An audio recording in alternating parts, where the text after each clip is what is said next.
Arthur Vance didn't walk. He conquered. The ground beneath his polished Italian leather shoes seemed to surrender with every step.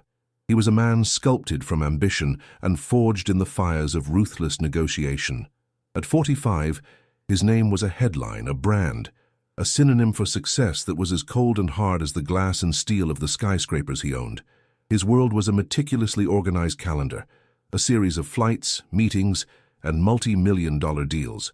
Emotions were liabilities, people were assets or obstacles. It was that simple. Today was the pinnacle, the culmination of a 5-year war to acquire a rival corporation. This wasn't just a deal, it was his legacy. A flight from a small private airfield in New York to a career-defining meeting in Chicago. Everything was perfect. The weather was clear, his team was ready, and the private jet, a sleek Gulfstream G650, gleamed on the tarmac like a silver spear ready to pierce the sky. He checked his Rolex. 10:58 a.m., 2 minutes ahead of schedule. He allowed himself a flicker of a smile, a rare indulgence. Time, for Arthur, was the only currency that truly mattered, and he was wealthier than a king. As he strode towards the plane, his assistant, a nervous young man named Peterson, scurried behind him, carrying a briefcase that held the fate of thousands of employees. "Mr. Vance, everything is confirmed. The board in Chicago is waiting for your arrival. They're eager to close." Arthur didn't turn. He just kept walking. "Eagerness is a weakness, Peterson. Remember that. Let them wait. It reminds them who holds the power." His voice was low, cutting through the air with the precision of a surgeon's scalpel. He saw the world not as a place of wonder, but as a chessboard, and he was always 10 moves ahead.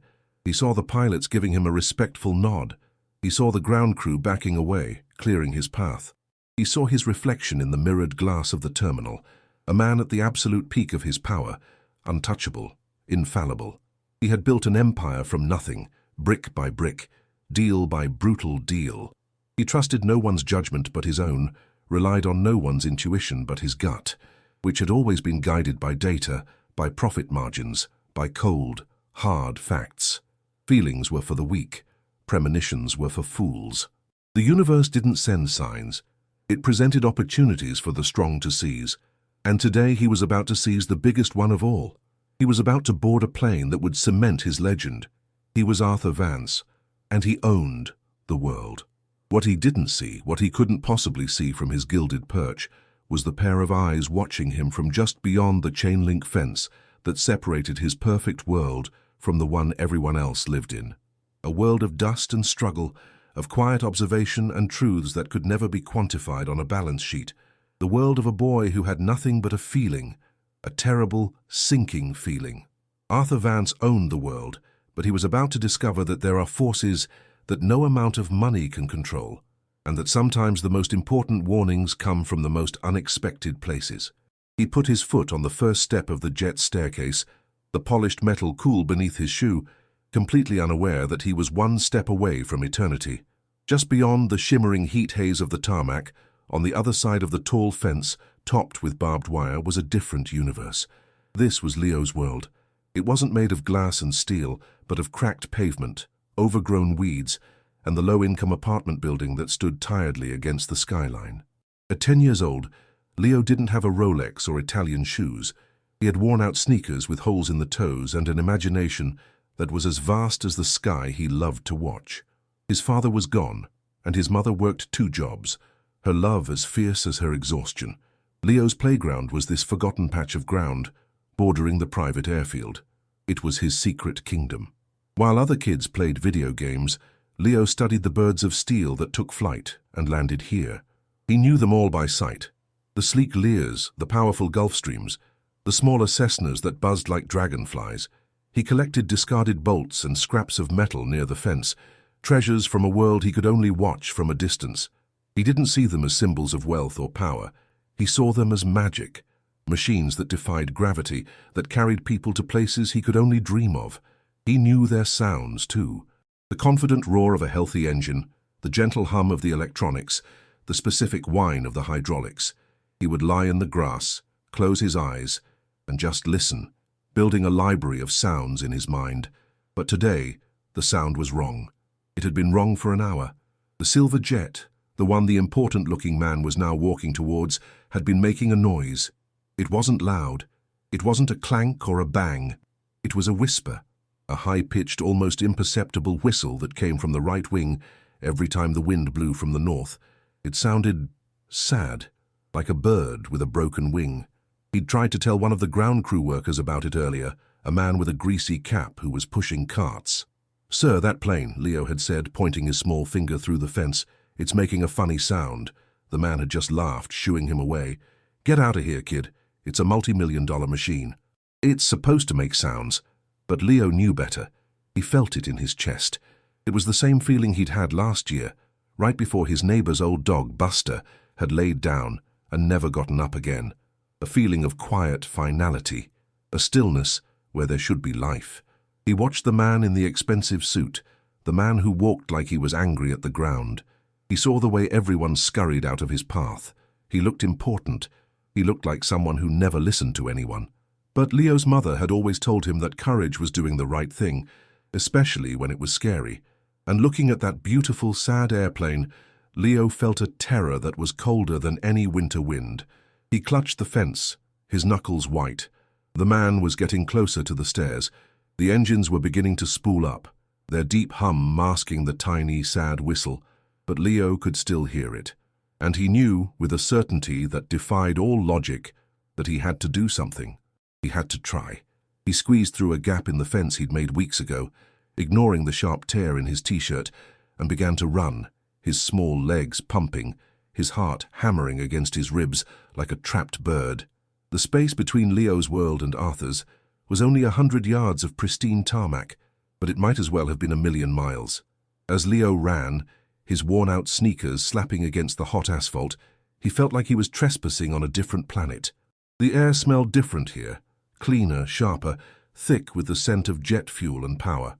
He saw the assistant Peterson glance over, his face a mask of annoyance at the sight of a scruffy kid running where he shouldn't be. He saw the pilot in the cockpit turn his head, his brow furrowed. But Leo only had eyes for one man, the man in the dark suit, whose foot was now on the second step of the staircase. "Sir!" Leo's voice was thin, carried away by the wind and the rising whine of the engines. He pushed himself harder, his lungs burning. "Sir, wait!" Arthur Vance heard the shout.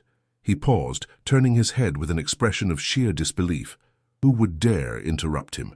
He saw the boy, a smudge of dirt on his perfect, sterile landscape, a skinny kid in a ripped shirt and jeans, running flat out towards him. For a moment Arthur felt a flash of security concern, but it was immediately replaced by irritation. This was a delay, an imperfection, an unscheduled event.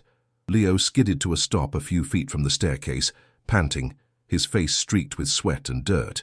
"Don't," he gasped, trying to catch his breath. "Don't get on the plane." Arthur stared down at him, his eyes like chips of ice. He didn't speak. He just stared, his silence more intimidating than any shout. Peterson rushed forward. "I am so sorry, Mr. Vance. Security, someone get this kid out of here."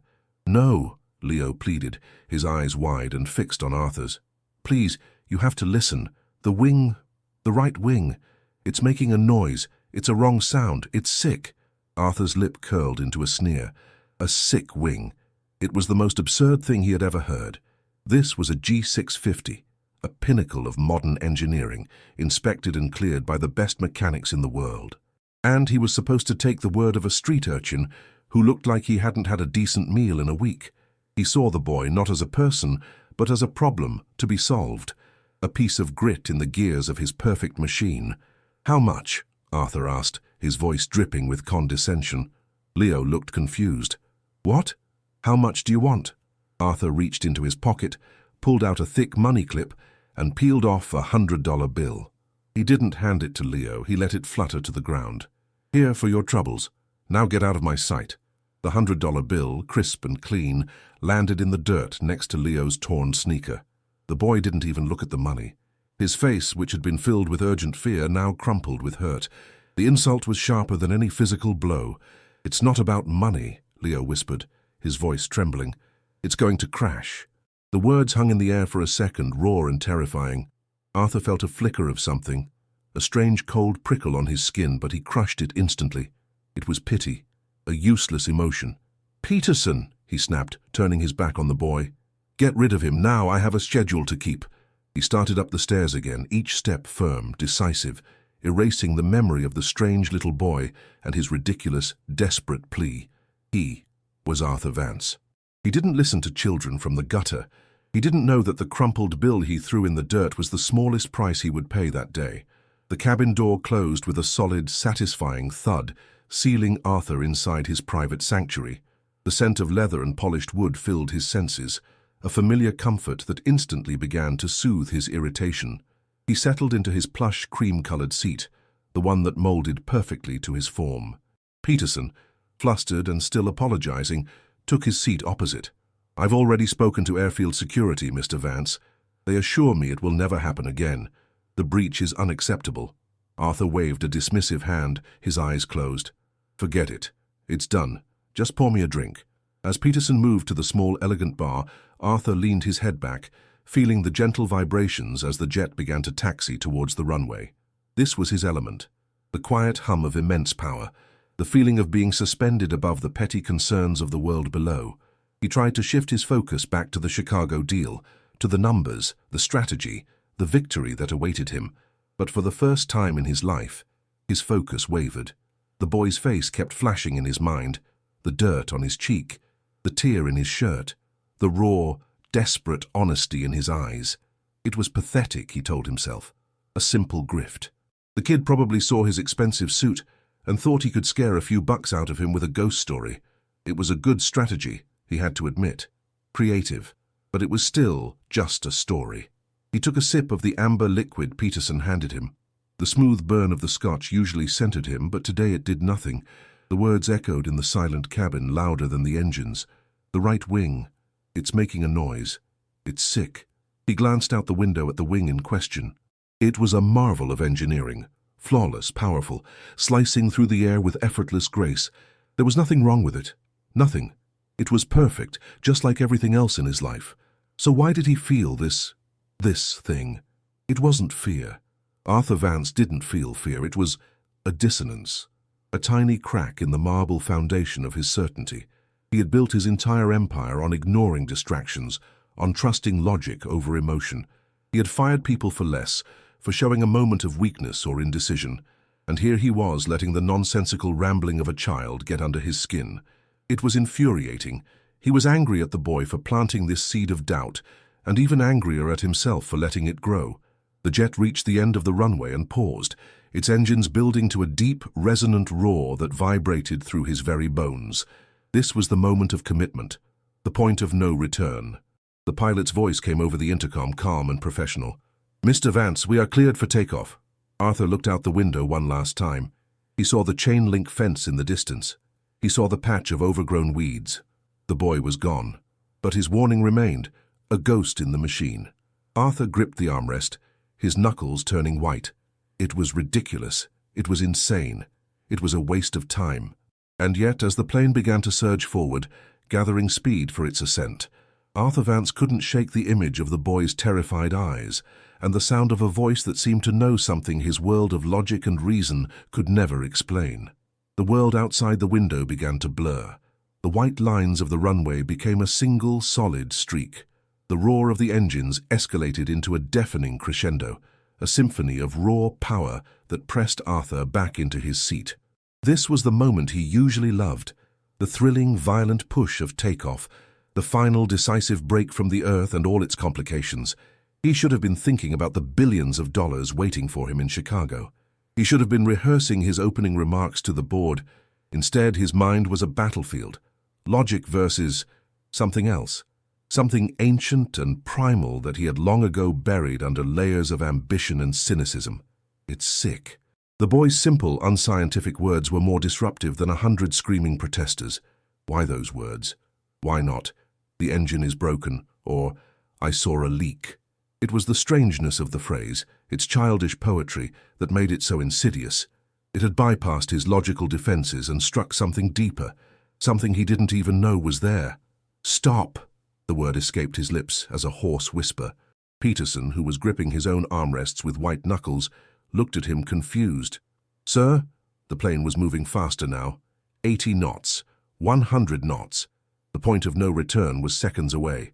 "Stop!" Arthur said again. This time his voice was a command, a bark that cut through the engine noise. "Tell them to stop the plane, now!" Peterson's eyes went wide with panic and confusion. "Sir, we can't. We're in the middle of takeoff."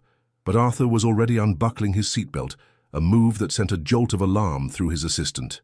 "I said, now, Peterson. That's an order." Peterson, trained to obey without question, fumbled for the intercom button to the cockpit. "Abort, abort takeoff. Mr. Vance orders an abort." The reaction was immediate and violent.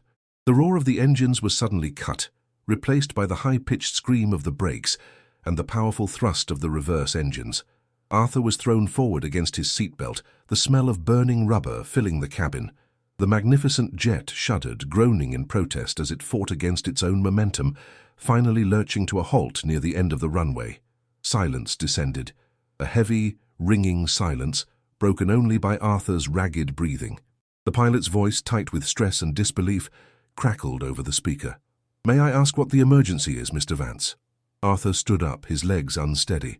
He felt a wave of nausea, not from the sudden stop, but from the sheer irrationality of what he had just done.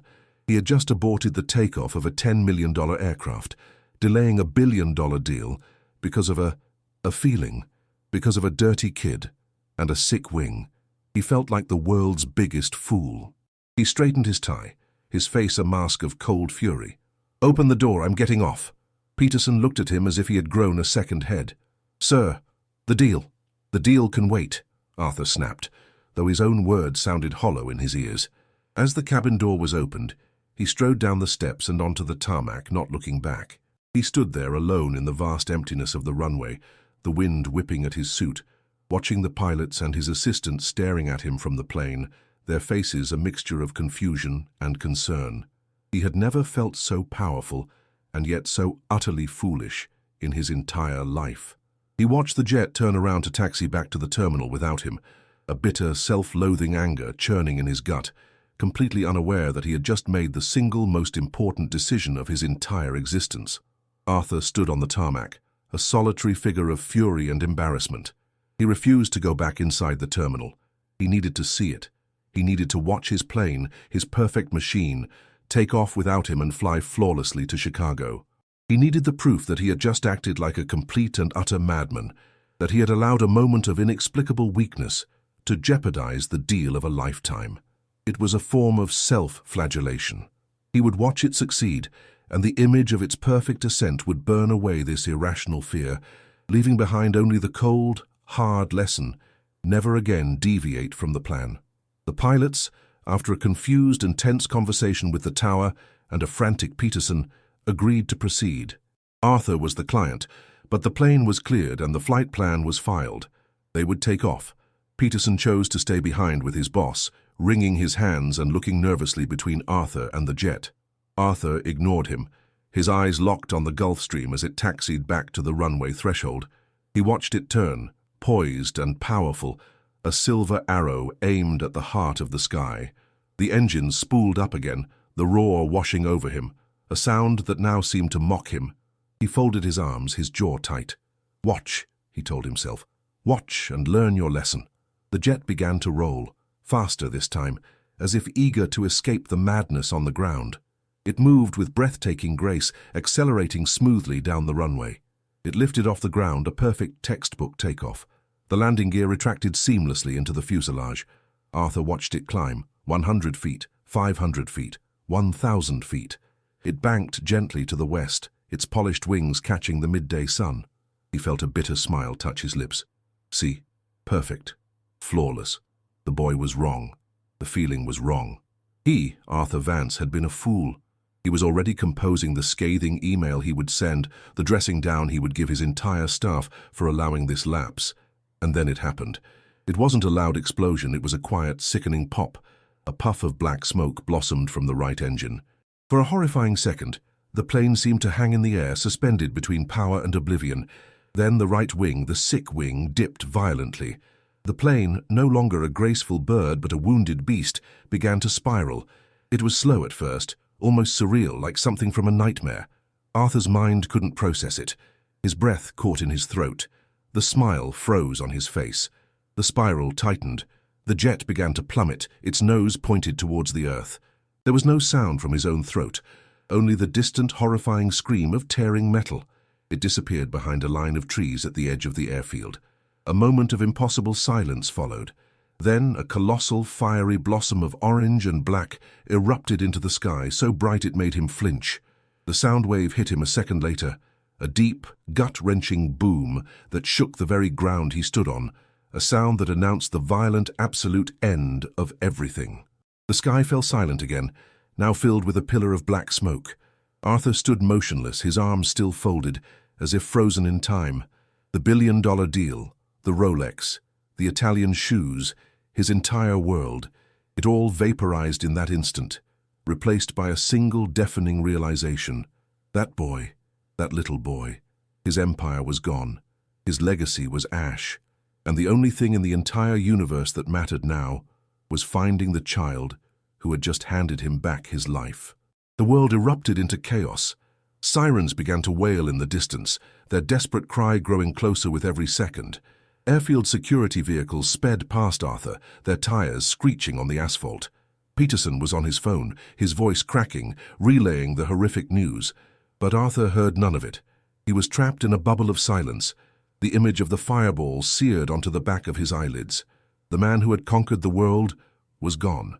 In his place was someone he didn't recognize, a man stripped bare, hollowed out by a truth so profound it felt like a physical blow.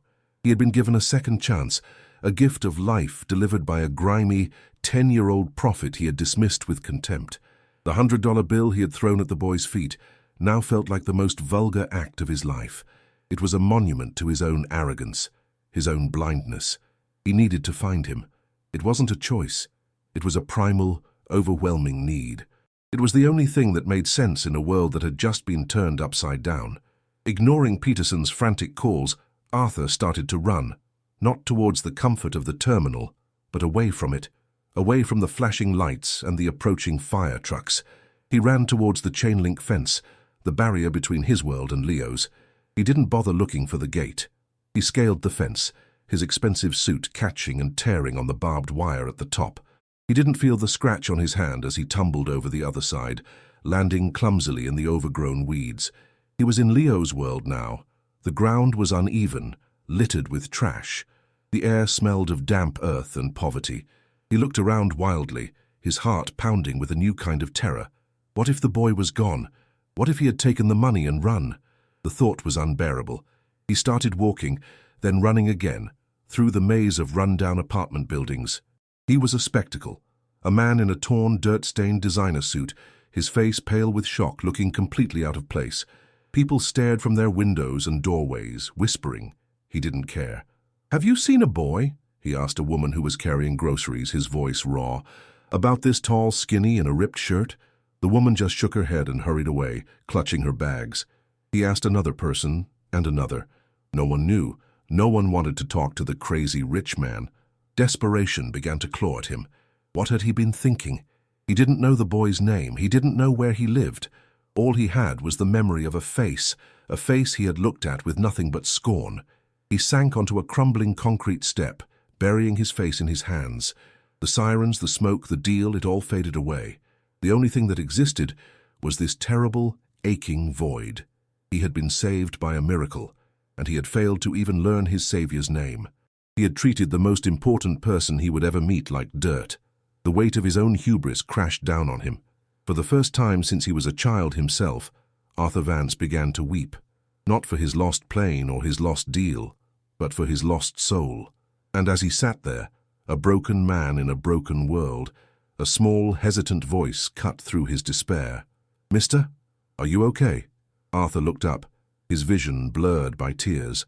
Standing before him, hesitant and wide-eyed, was Leo. He was holding the crumpled, dirty $100 bill in his hand. He wasn't looking at Arthur with fear or anger, but with something else, concern.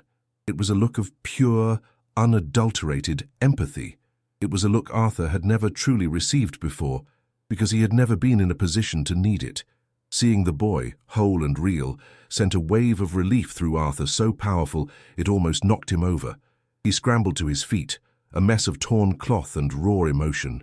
"You," he breathed, his voice choked. I was looking for you. Leo held out the money. You dropped this, he said simply. I tried to give it back, but you were already on the plane. I saw what happened. His small voice trembled at the memory. The $100 bill, which had been an insult just an hour ago, now felt like a sacred object. Arthur gently pushed the boy's hand back. No, he said, his voice thick. That is yours. All of this is because of you. A woman's voice called out from a nearby doorway. Leo, who are you talking to? Get in here. A tired-looking woman with kind eyes and lines of worry etched deep into her face appeared. It was clearly Leo's mother. She looked at Arthur's disheveled state with suspicion, pulling Leo protectively behind her. Can I help you? She asked, her tone wary. Arthur struggled to find the right words. How could he possibly explain? Ma'am, he began, his voice still shaky. Your son, he saved my life. He quickly recounted the story, the warning, his arrogant dismissal, the last-second decision, the horrific crash. As he spoke, the woman's expression shifted from suspicion to disbelief, then to dawning comprehension. She looked from Arthur to her son, whose eyes were fixed on the ground as if embarrassed by the attention. When Arthur finished, there was a long silence. He reached for his wallet, his old instincts kicking in. I want to give you a reward. Anything. A new house, a car, whatever you want. Name it. Leo's mother looked not at the wallet but into Arthur's eyes. She saw the shock and the gratitude, but she also saw a man who was used to solving problems with money. She shook her head gently. Sir, she said, her voice soft but firm, we don't need a reward. My son did what he did because he has a good heart. That's all. She put her hand on Leo's shoulder. We're not rich people. We struggle, but we have each other. We have our dignity. That is our wealth. Her words struck Arthur harder than the sound of the crash. That is our wealth. He had spent his entire life accumulating a fortune, a mountain of paper and numbers, believing it was the ultimate measure of a man. And here, in this crumbling apartment building, a woman who had nothing was teaching him the definition of true riches. He looked at her tired but proud face. He looked at Leo, at his simple, honest courage. He finally understood. Giving them money would be another insult. It would be a transaction, and what had happened between him and this boy was not a transaction. It was a miracle. He put his wallet away, humbled in a way he had never thought possible. He knew what he had to do wasn't about giving them a handout, but about honoring the gift he had been given by truly changing his life. Arthur didn't leave. He asked if he could come inside, and after a moment of hesitation, Leo's mother, Maria, agreed. He stepped into their small two-room apartment. It was sparsely furnished but immaculately clean. The air smelled of laundry soap and frying onions. On a small, wobbly table, there were textbooks and a half-finished model airplane, its tiny balsa wood wings glued together with painstaking care. This was Leo's workshop. This was where his love for the sky was born. Arthur sat on their worn-out sofa, a piece of furniture that probably cost less than the tie he was wearing, and he felt more at home than he ever had in his own sterile, lonely mansion. He didn't talk about money. Instead, he asked questions. He asked Maria about her work, about her struggles as a single mother. He asked Leo about school, about his friends, and about his model planes. For the first time, he was truly listening. Not to find an angle, not to assess a weakness, but simply to understand. He learned that Leo wasn't just a kid who liked planes. He was a prodigy. He understood aerodynamics and engineering on an intuitive level that was astonishing. He read library books on aeronautics that were far beyond his grade level. His dream wasn't just to watch planes, but to design them, to build safer, better, more beautiful machines. Arthur looked at the boy, truly seeing him for the first time. Not as a scruffy street kid, but as a brilliant mind trapped by circumstance. He saw a spark of genius that, in a different life, would have been nurtured at the best schools, given every opportunity to flourish. And then he looked at his own life, a life of acquisitions, of taking over companies and stripping them for parts, of destroying rather than building. The contrast was stark and shameful. He had been given this extraordinary gift of life, and what had he been doing with it? Accumulating things. The boy, who had nothing, wanted to create. "Leo," Arthur said, his voice quiet but intense, "why did you warn me, even after I was so cruel to you?" Leo looked down at his model plane, his small hands tracing its wing. Because the plane was in trouble, he said, as if it were the most obvious thing in the world. It doesn't matter who is on it. You have to help if you can. The simple, profound humanity of that statement broke something open in Arthur. You have to help if you can. It was a moral code he had long forgotten, if he had ever known it at all. This was his moment of redemption. This was his chance to build something instead of just owning things. He looked at Maria, then back at her son. "I'm not going to give you a reward," he said, and he saw a flicker of relief in Maria's eyes. "I'm going to make you a promise. I'm going to make an investment. Not in a company, but in a person. In you, Leo." He promised to set up a trust for his education. The best schools, the best universities, whatever he needed to follow his dream. But it was more than that. "And I'm going to be there," Arthur continued. "Not as a benefactor, but as a friend, as a mentor. I have a lot to learn, and I think you can be the one to teach me." This was the beginning of a new deal, the most important one of Arthur's life. It wasn't signed on paper, and it wasn't worth billions in cash, but it was a pact sealed by a shared moment of tragedy and grace, a promise that would change both of their futures forever. The years that followed were a quiet revolution. Arthur Vance didn't disappear from the business world, but he was transformed. The news of his survival and the subsequent story of the boy who saved him became a quiet legend in financial circles. He sold off the most predatory parts of his empire. He started a foundation, not a flashy one for galas and press releases, but a practical one that funded educational programs in underserved communities. He poured money into STEM scholarships, built community centers, and created a mentorship program connecting powerful executives with kids like Leo. But his real work, his true purpose, was Leo himself. He became a fixture in the boy's life. He was there for parent-teacher conferences. He helped with calculus homework. He spent Saturdays in the park, not watching the stock market, but watching Leo fly increasingly complex remote-controlled planes, discussing thrust-to-weight ratios and airfoil designs. He taught Leo about the world of business, but in a new way, as a tool to build dreams, not just profit. In return, Leo, without even trying, taught Arthur about humility, passion, and the joy of creation. He reintroduced Arthur to the world, not as a chessboard to be conquered, but as a place of wonder. The ultimate testament to their journey came 8 years later. Arthur, now in his 50s, looked softer. The hard edges had been worn away, replaced by a quiet contentment. He stood on the same tarmac at the same private airfield. Beside him stood Leo, now a tall, confident 18-year-old, on his way to his first year at MIT on a full scholarship to study aerospace engineering. They were about to board another private jet. This time it was a celebratory trip, a visit to a state-of-the-art aircraft design facility that Arthur's foundation now funded. As they walked towards the plane, Arthur felt a flicker of the old memory, the phantom chill of that day. But it was no longer a ghost that haunted him. It was a scar that reminded him of what was real. Leo must have sensed it. He stopped and looked at the new jet's wing. "She sounds good," Leo said with a smile. "Healthy, eager to fly." Arthur smiled back, a genuine, easy smile. "I trust your judgment." They walked up the stairs and settled into their seats.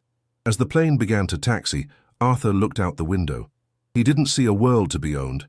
He saw a world of infinite possibility. He saw the apartment buildings in the distance, not as a sign of urban decay, but as a place where miracles could happen, where heroes could live. He realized that the day his plane crashed was not the end of his life, but the beginning.